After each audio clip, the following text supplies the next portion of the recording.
মাননীয় প্রধানমন্ত্রী, আপনারা ফ্যামিলি কার্ড দিচ্ছেন। আমরা এমন এক হতভাগ্য সরকারি কর্মচারী, আমরা না ফ্যামিলি কার্ড পাবো আর না আমাদের বেতন বাড়ে। মানে লজ্জায় আমরা কারো কাছে গিয়ে ফ্যামিলি কার্ড চাইতেও পারবো না। তারা বলবে আমরা তো সরকারি চাকরি করি, আমরা অনেক কিছু পাই, সোনার হরিণ নিয়ে চাকরি করি। এই লজ্জা আমরা কোথায় রাখবো?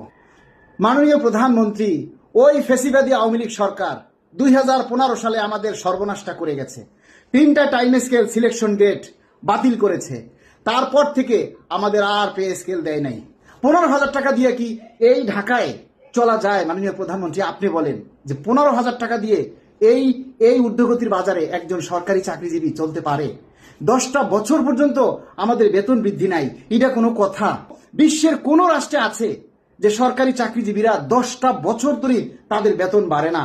তাদের কেমন সরকারের অধীনে আমরা চাকরি করি যে 10টা বছর চলে গেছে, 11 বছর রানিং আমরা এখনো সরকারি কর্মচারীরা বেতনের জন্য রাস্তায় আন্দোলন করি।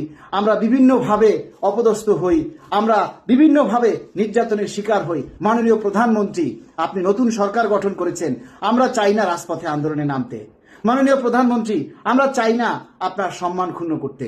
তাই আপনি অতি দ্রুত, যেহেতু আপনি ইশতেহারে উল্লেখ করেছেন, তাই আমরা চাই আগামী বাজেটের আগেই আমাদের এই পে স্কেলকে আপনারা মঞ্জুর করে নিন।